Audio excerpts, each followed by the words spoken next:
If you're someone who enjoys stories full of mystery, truth, and unexpected revelations, this channel is for you. Here, you'll find tales that will make you think deeply, like the one you're about to hear about Caiaphas and his confession before he died. Don't forget to subscribe so you never miss any of our fascinating stories, and hit the bell to stay updated on every new revelation.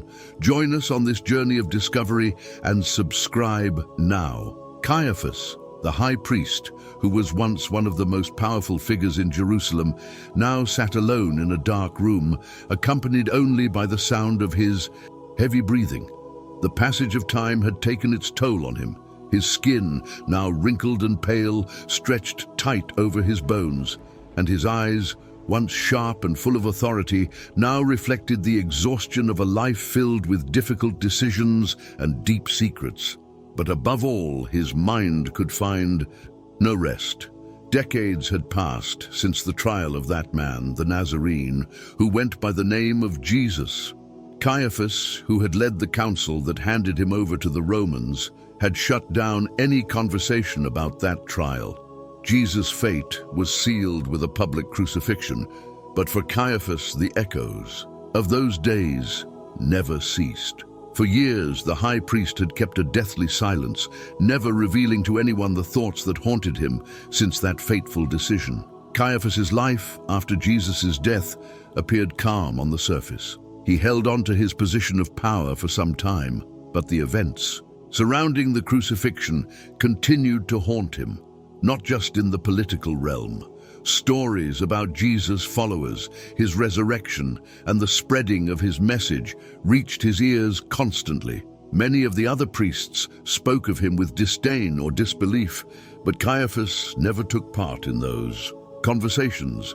His carefully maintained silence raised suspicions in some, but no one dared to question him directly. However, the truth was that Caiaphas had not stopped thinking about Jesus since the day he saw him before the Sanhedrin. There was something in his eyes, in his voice, that had left an indelible mark on the high priest's heart. Deep down, Caiaphas knew that something more had happened that day, something he had never confessed to anyone. Now, in his old age, the weight of those memories was becoming unbearable. In his heart, something was starting to give way. The heavy burden of the secrets he had kept silent for so many years tormented him every night. Sometimes, in the middle of his sleep, he would hear Jesus' voice, soft but firm, asking him why he had condemned him. Those dreams would wake him in the middle of the night, sweaty and with his heart racing. Did I do the right thing? He would ask himself over and over, although the answer always eluded him. No one else understood. To the others, he was simply the priest who had done what he was supposed to do, but deep down, Caiaphas knew the truth was far more complicated, far more terrifying. As his body aged, his mind began to crumble as well. But there was one thing that remained untouched, the secret he had kept, a terrifying knowledge he had decided to bury with him. Yet now, in the twilight of his life, it was beginning to erode his soul. With each passing day, Caiaphas felt that time was running out. He knew death was near, and although he had been a man of power and control throughout his life, now he felt weak and vulnerable. The silence he had kept for so long had become a prison, and Caiaphas was beginning to realize he couldn't take that secret to the grave.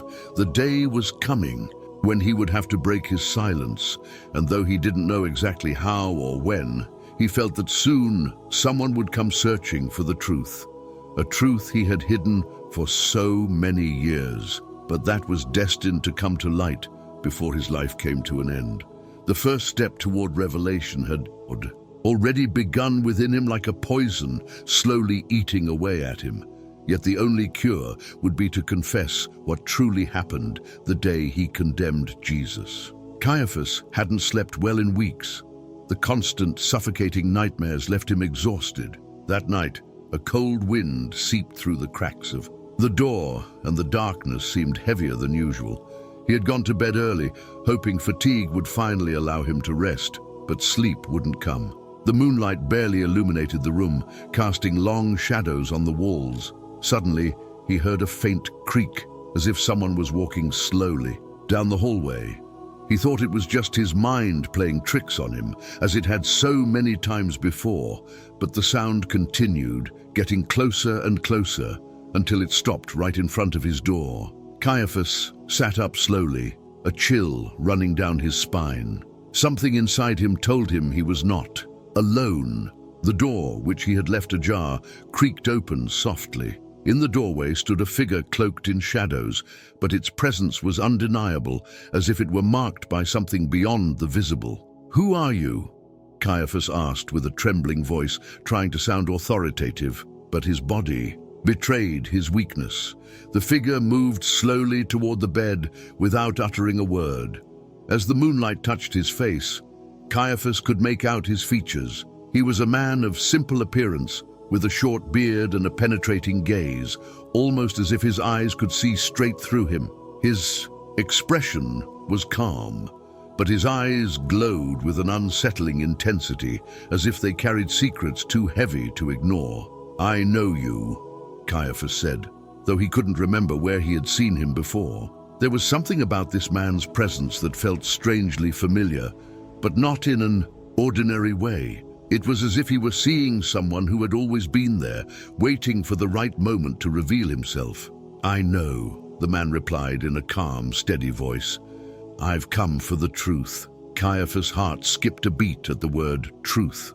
How could this man know what he had been hiding for so many years? He felt trapped, as if this stranger were the final judge he could not lie to. "What truth are you looking for?" Caiaphas asked, trying to buy time, though deep down he knew the answer was already within him. "About Jesus of Nazareth," the man replied, never breaking his gaze. "You condemned him, but it wasn't just for what you thought. There was something else, something you've kept hidden all these years. It's time for you to speak." Caiaphas felt as though his throat was closing up. No one had ever spoken to him this way.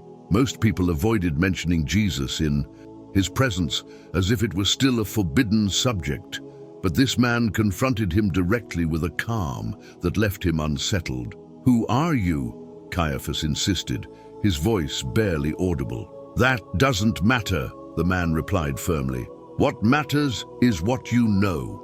For years you've kept a secret, one that has tormented you night after night. And now, in the twilight of your life, it's time for you to reveal it." Caiaphas began to tremble. The memories of the trial, the crowds shouting, the looks of the other priests, and the words of Jesus flooded his mind like an avalanche. But there was something more, something he had never shared, not even with those closest to him, a secret he had kept hidden even from his own family. "I can't," Caiaphas murmured, closing his eyes, trying to push those thoughts away from his mind. "Yes, you can," the man insisted, stepping closer. "Because you don't have much time left, and this knowledge must come to light. What you saw, what you heard, will change everything."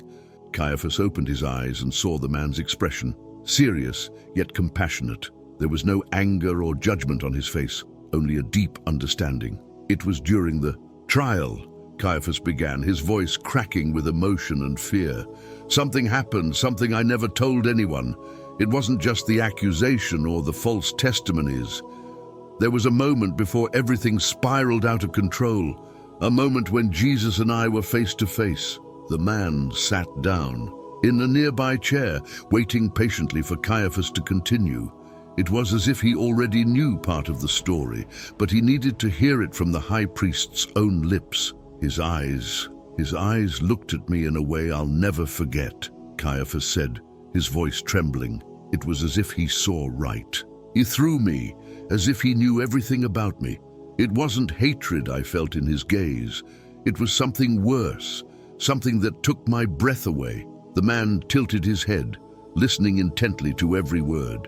"Jesus told me something that scared me more than any threat I had ever received from the Romans or the Pharisees. He spoke to me about what was to come, and even though I condemned him," he paused, looking at the man before him. He knew this visitor was no ordinary person. He knew that somehow his arrival was no coincidence. The shadows of the past were returning to claim what he had tried to suppress for so long.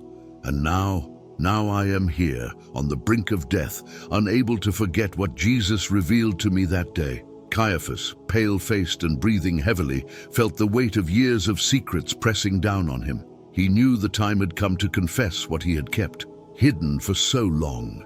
In front of him, the man remained silent, his eyes fixed, listening to every word, as if it were the final piece of a puzzle he already knew.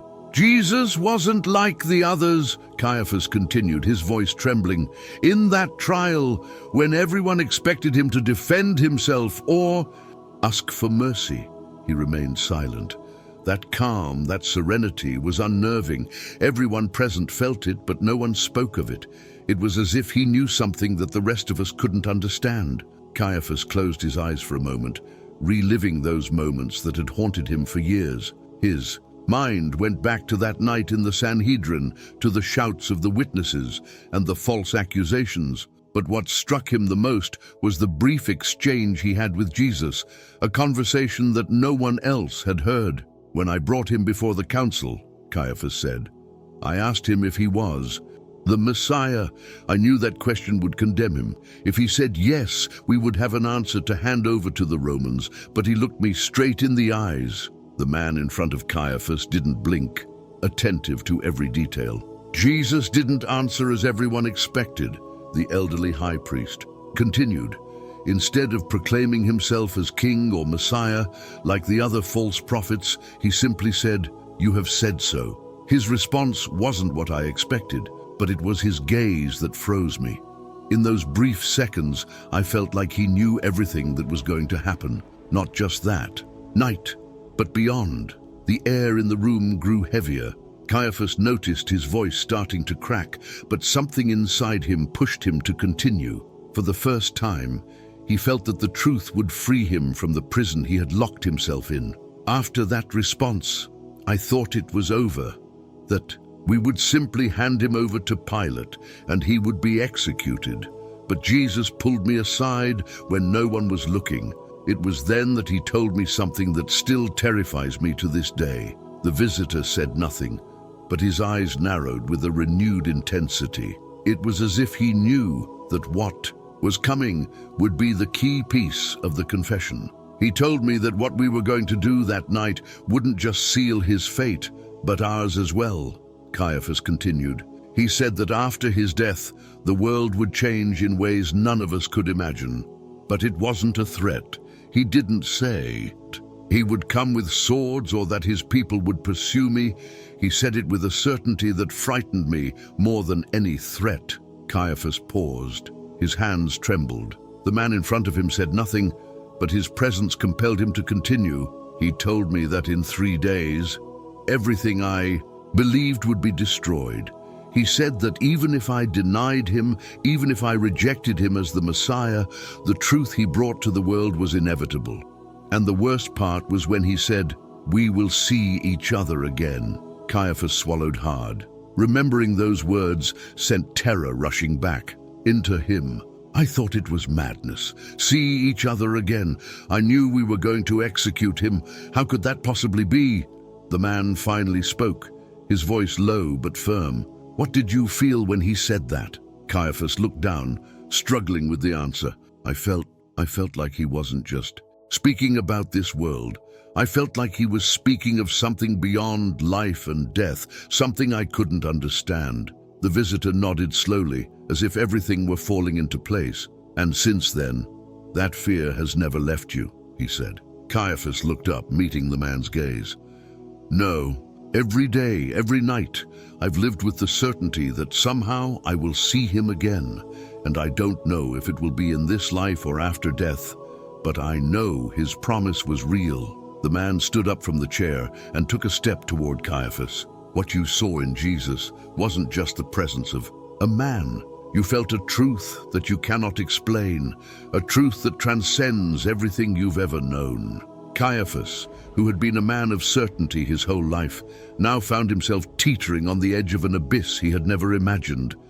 The figure before him seemed to know everything, as if it had been present in every moment of his life. What Jesus revealed to you, the man said, is the destiny of the world, and you, Caiaphas, have become a guardian of that truth, a truth that still haunts you because you have yet to fully understand what he meant. Caiaphas sank back into the bed, feeling that his body no longer responded the way it once had.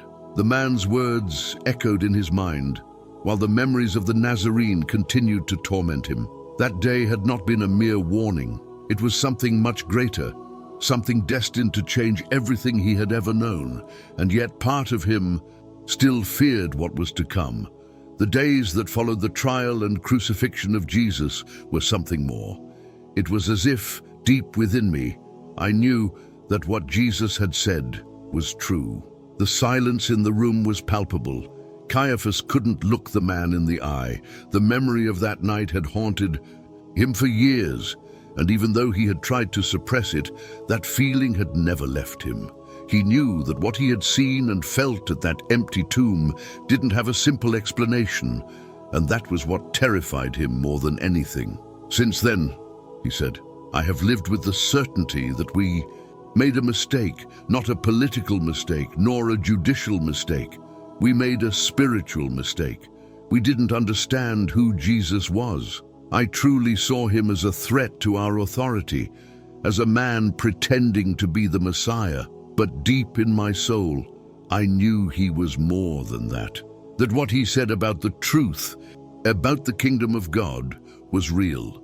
The visitor slightly tilted his head, as if he had finally reached the heart of Caiaphas's confession. Then he spoke in a calm voice. Do you believe Jesus was who he said he was? Caiaphas took a deep breath, feeling his heart pound in his chest. I don't know. I don't know what to think. My whole life I've defended the laws, the traditions, the structure of our people, and Jesus challenged all of that. But I also know that since his death, the world has not been the same. And what I saw that night, the empty tomb, his gaze before being condemned, all of that has haunted me, because I know there's something we didn't understand. The man smiled faintly, but it wasn't a smile of mockery, rather one of understanding. You've carried this burden for a long time, Caiaphas. You knew the truth, but you buried it under guilt and fear. Caiaphas lowered his gaze, nodding silently. He knew the visitor was right. For years, he had tried to maintain his position, his power, his conviction that what he had done was right. But deep down, he had always known that something greater was at play. And now, the man said, stepping a little closer, it's time for you to face that truth, because the knowledge Jesus gave you that night is what you must share before it's too late. Caiaphas lifted his gaze, feeling an icy chill run through his body.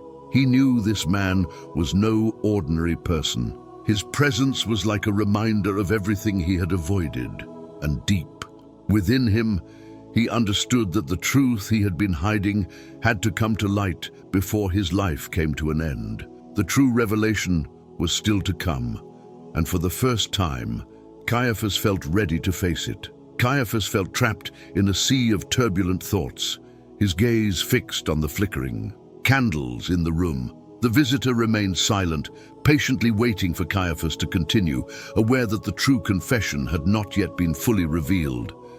It was as if an invisible barrier had held back the heaviest words Caiaphas had kept for years. But the moment to face them was drawing near. After that night at the empty tomb, I returned to the Sanhedrin and said not a word about what I had seen. Caiaphas began, his tone grave and marked by exhaustion. I knew that if I confessed what I had felt, what I had seen, it would be my ruin. How could I explain to the priests, to the Pharisees, that everything we had done could have been a colossal mistake? We had condemned a man for blasphemy, and yet his tomb was empty. Caiaphas stood up and began pacing back and forth across the room. It seemed as if the weight of the past was an anchor that kept him from standing still. At first, the rumors of the resurrection were only circulating among his followers, but then even the Romans began to wonder what had happened. The guards we had paid to watch the tomb started telling strange stories. They spoke of angels, of a supernatural force that had moved the stone. I feared. What might happen if those stories reached the authorities? The visitor tilted his head, as if inviting Caiaphas to delve deeper. He knew that what had been shared so far was only a part of the puzzle, and the key piece still remained hidden. Caiaphas stopped and looked him directly in the eyes. His voice was softer now, as if he was about to reveal something he had never spoken aloud. I didn't tell anyone what I really saw inside the tomb that night. The visitor raised an eyebrow, intrigued. What did you see? Caiaphas took a deep breath, as if gathering the courage to speak the words that had tormented him for so long. When the guards informed me that the stone had been moved, I entered the tomb alone, while they stayed outside, fearful. The tomb was empty, yes, but not entirely. On the ground, next to where the body of Jesus should have been, there was something else. The visitor watched him closely, almost not blinking. There was a scroll, Caiaphas continued. At first, I thought it was some kind of trick, something his followers had left behind to confuse us even more. But when I opened it, I realized it wasn't a message from his disciples. It was something older, something that couldn't be of this world. The room seemed to grow colder, as if the very atmosphere tensed with Caiaphas's words. The scroll I found inside the tomb of Jesus contained a text that hadn't been written by human hands, or at least that's what Caiaphas had come to believe over. In time, the text was in a language I didn't recognize, but as I read it, I understood its meaning as if the words were being etched directly into my mind. It said something I will never forget. He who conquers death brings with him the eternal truth, and those who deny it will carry its shadow until the end of time.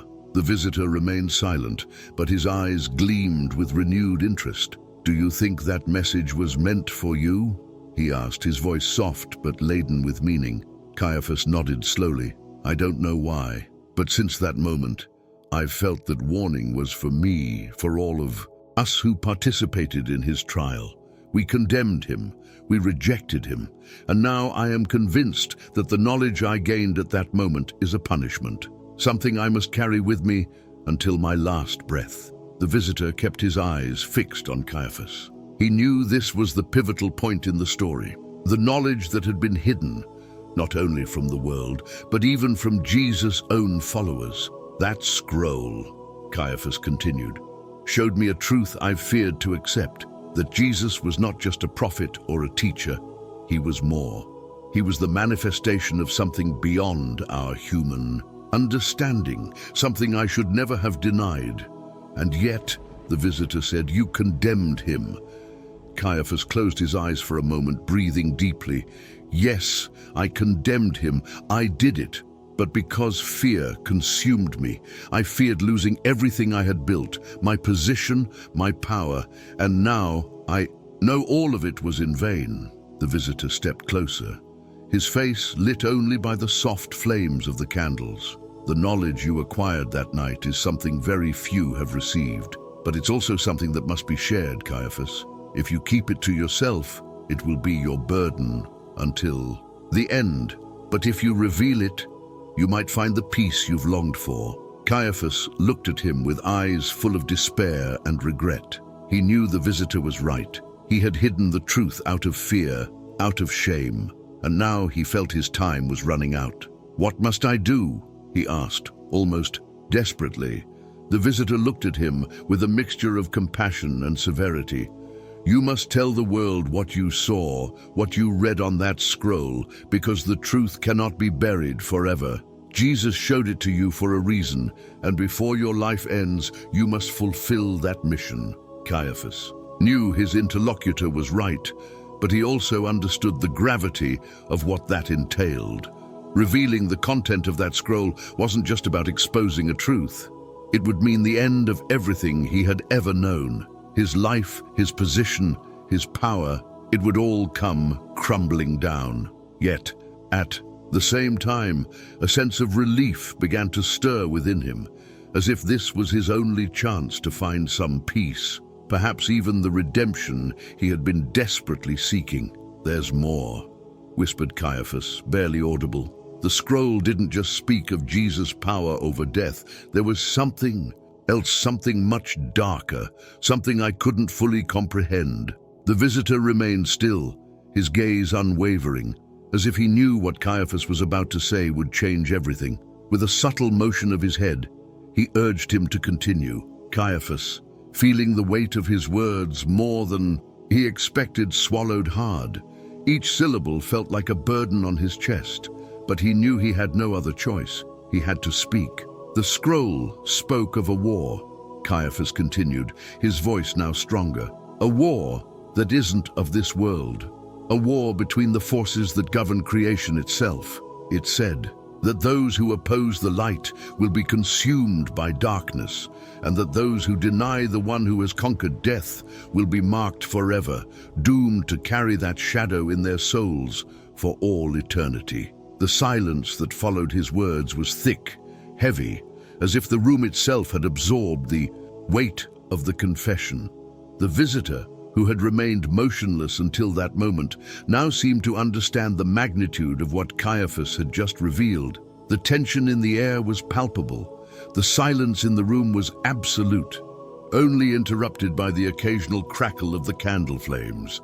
Caiaphas took a deep breath, knowing he was about to reveal something that should never have been spoken aloud. The message was clear, he continued, his voice now more firm. "Those who betray the chosen one do not only suffer in this life, but are destined for an eternal punishment far worse than us. What our ancient texts describe. There is no redemption for those who deny the truth when it is revealed to them." The visitor watched him intensely, as though waiting for the key to the revelation. "And you?" he asked softly.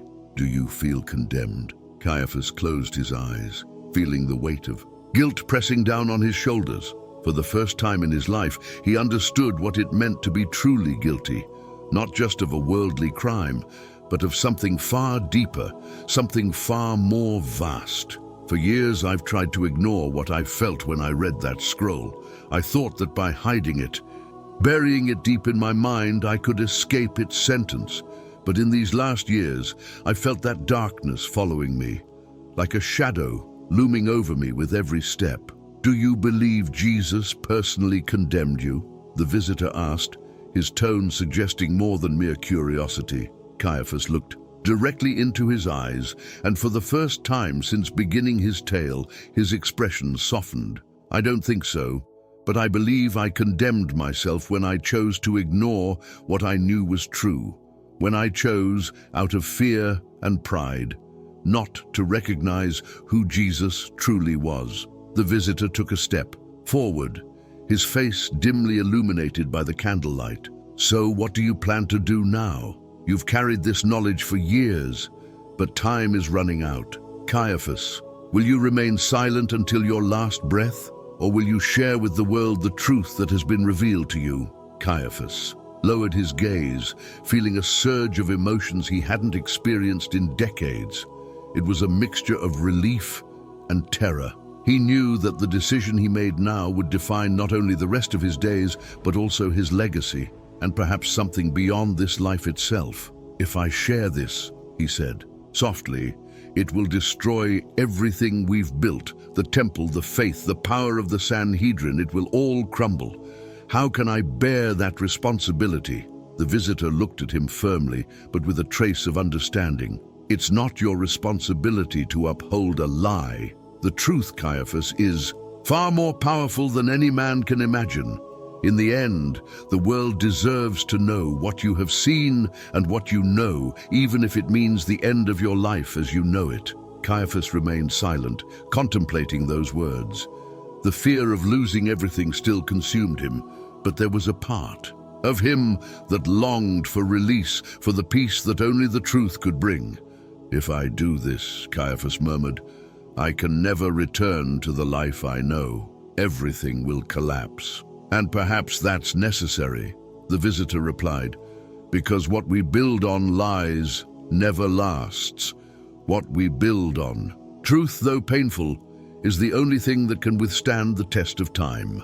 Caiaphas nodded, feeling that finally, the weight of years of silence was beginning to lighten. He knew that what he had to do wouldn't be easy, but he also knew there was no other choice. The time had come to face the truth, to face his own destiny. The darkness he had feared so much no longer seemed as terrifying. Now, with the knowledge of what he must do, he felt a small light beginning to break through his tormented soul.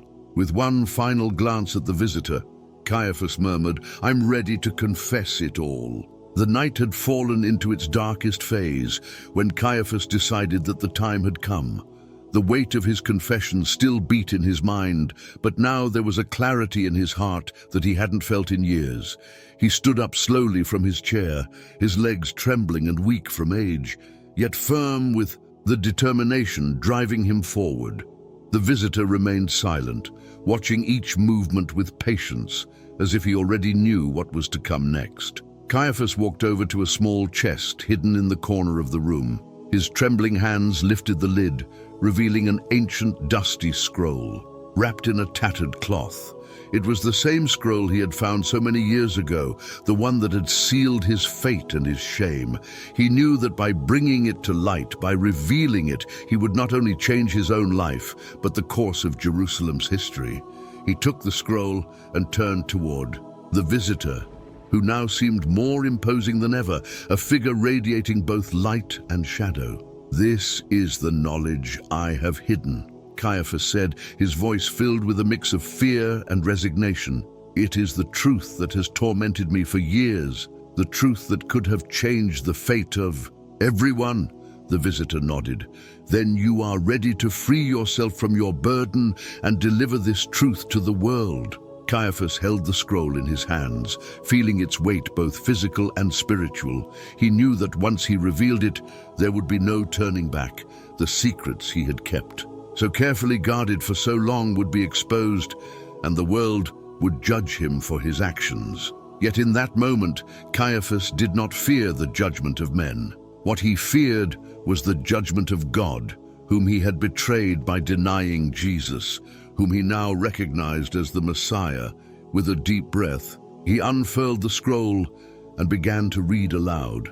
The words were ancient, written in a sacred language that only high priests and the most learned scholars could understand. It was an account of the power Jesus had demonstrated, his ability to conquer death, and the promise of a new era that was to come. But there were also warnings. Warnings about the end of days, about the battle between light and darkness, and about the role those who had denied him would play in the condemnation of humanity. Each word he spoke weighed heavier than the last, and with every sentence he revealed, he felt the darkness that had surrounded him for so many years beginning to fade.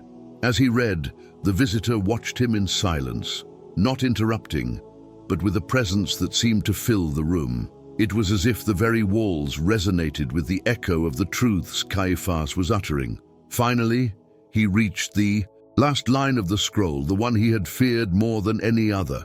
"Those who deny the Son of Man," he read softly, "will be condemned to wander in eternal darkness, their soul consumed by remorse and torment, until time itself ceases to exist." Caiaphas let the scroll fall, feeling the final words resonate within him. He remained silent for a moment, absorbing what he had just done. He had revealed the truth he had hidden for so long, confessed his betrayal, his mistake, his deepest sin. The visitor, who had been watching patiently, took a step forward. "What you have done today is more than a confession," he said in a low but firm voice. "You have freed your soul from the burden that has tormented you for years, but you have also unleashed a truth that the world must face. What comes next is not in your hands, but you must know that you have taken the first step toward redemption." Caiaphas looked at him in disbelief. "Redemption?" he asked, his voice weak. "After everything I have done, is there still hope for me?" The visitor looked at him with a compassion that seemed infinite. "Redemption is not in what you did, but in what you choose to do now. You cannot change the past, But you have chosen to face the truth instead of fleeing from it, and that, Caiaphas, is the first step toward redemption. Caiaphas felt tears welling up in his eyes. He had spent so much time in the darkness, so much time running from what he knew was right, but now, for the first time in a long time, he felt a peace he could not explain. He knew he would still have to face the consequences of his actions, but he also knew he had begun walking down a new path, one that would lead him toward the truth, no matter how painful it might be. The visitor took a step back, his silhouette beginning to fade into the shadows. "My task here is done," he said softly. "But remember, Caiaphas, the truth will always find its way. What you've done tonight will not only free you, but it will allow others to see the light you have been hiding." With those words, the visitor vanished into the darkness, leaving Caiaphas alone in the room with the scroll at his feet and a sense of relief in his heart. The high priest knew his life would never be the same, but he also knew that he had finally done what was right. He had broken the silence. He had revealed the terrifying knowledge he had kept hidden for so long.